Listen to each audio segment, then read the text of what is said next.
Hello students, আজ আমরা আমাদের জাতীয় পশু বাঘকে নিয়ে একটা মজার কবিতা পড়ব। প্রথমে আমরা কবিতাটি যিনি লিখেছেন তার সম্পর্কে একটু জেনে নিই। কবিতাটি লিখেছেন নবনীতা দেবসেন। তাঁর জন্ম 1938 খ্রিস্টাব্দে। কৌতুক প্রবণতা, বৈঠকি আমেজ তার রচনার বৈশিষ্ট্য। তার প্রথম প্রকাশিত বই প্রথম প্রত্যয়। তিনি বহু পুরস্কার অর্জন করেছিলেন। সাহিত্য একাডেমি, বিদ্যাসাগর পুরস্কার। 2019 খ্রিস্টাব্দের 7ই ডিসেম্বর তিনি পরলোক গমন করেন। এসো এবার আমরা কবিতাটি পড়ি। এক যে ছিল ছোট্ট হলুদ বাঘ, তাদের পাখিরালয়ে বাসা। তার মনে মনে জমছে কেবল রাগ, কেন বনটা কেবল পাখি দিয়েই ঠাসা। একটা ছোট্ট হলুদ বাঘ, তার বাসা কোথায়? পাখিরালয়।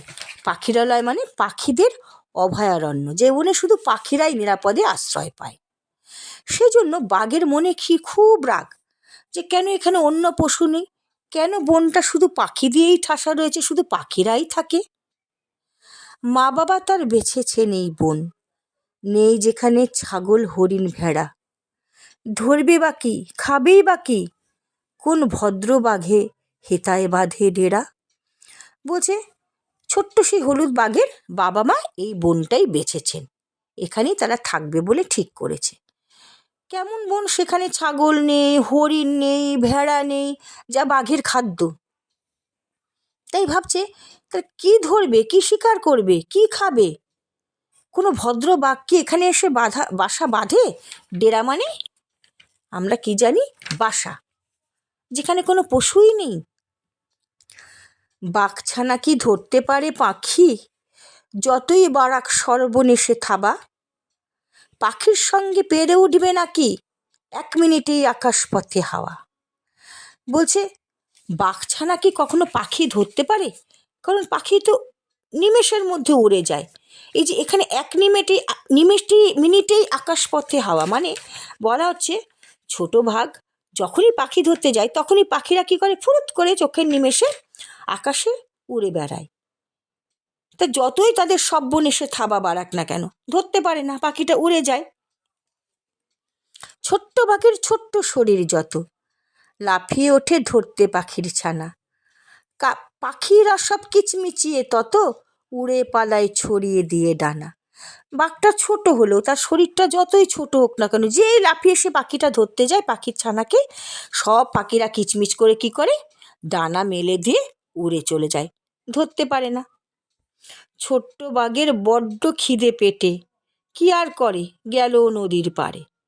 লালঠেঙো সব কাকড়া বেড়ায় হেঁটে, লম্বা থাবায় ধরতে যদি পারে। কিন্তু খেতে পাচ্ছে না, পাখি ধরতে পারছে না, কোনো পশু নেই ওখানে। সেই জন্য কি হলো, খিদে মেটানোর জন্য সে নদীর পাড়ে গেল। এই নদীর পাড়ে গিয়ে দেখছে যে ওই লাল ঠ্যাং আলা বা ওই পা আলা কিছু আমাদের কাকড়া আছে, সেগুলো ঘুরে বেড়াচ্ছে। যদি তাদের থাবা বাড়িয়ে সেগুলো যদি ধরতে পারে তাহলে কিছুটা খিদে মিটবে। বাঘের ছানা জানতো না তো মোটে, কাকড়া কেমন চিমটে ধরে দাঁড়ায়। গর্তে থাবা দিয়েই কেঁদে ওঠে, ওরে বাব্বা কে আমাকে ছাড়ায়। এবার বাঘছানা তো জানে না যে কাকড়া দেখবে একটা দাঁড়া থাকে, সেটা দিয়ে আমাদের আঁকড়ে ধরে ধরতে গেলে। সে একটা শক্ত বড় দাঁতযুক্ত একটা অঙ্গ, সব কিছু ওইটা দিয়েই, তার ওই দাঁড়াটা দিয়ে কামড়ে ধরে। এবার যেই ধরতে গেছে ও তো জানে না, যেই গর্তে মানে থাবা বাড়িয়েছে যে খাবে বলে, অমনি কেঁদে উঠছে যে কেউ ছাড়াতে পারছে না, কে আমাকে ছাড়াবে, কেননা ধরেছে কাকড়াটা।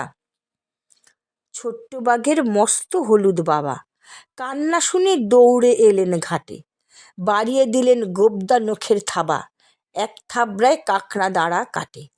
এবার বাঘটা ছোট্ট, কিন্তু বাঘ তো বেশ বড় সড়, তাই বলছে ছোট্ট বাঘের মস্ত হলুদ বাবা।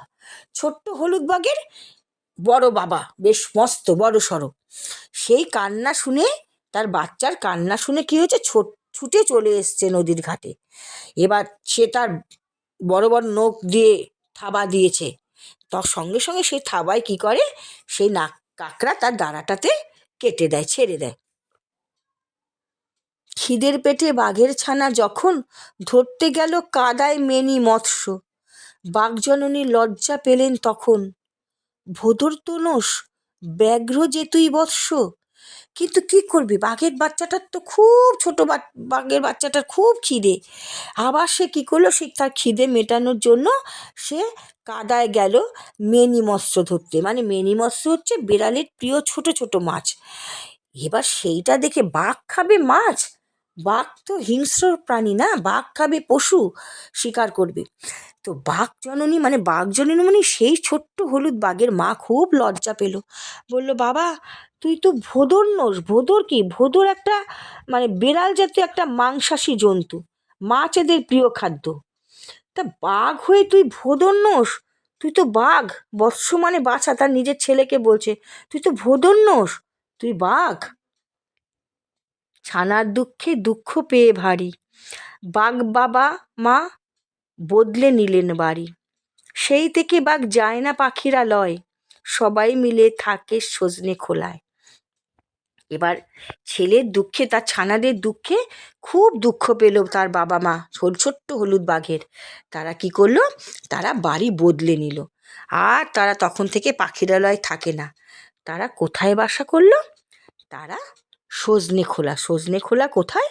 সুন্দরবনের একটি জায়গা, সেখানে গিয়ে তারা বাসা বাঁধলো। কবিতাটি নিশ্চয়ই তোমরা বুঝেছ। কবিতাটি এবার তোমরা ভালো করে পড়বে আর তার সমস্ত অর্থ পড়বে।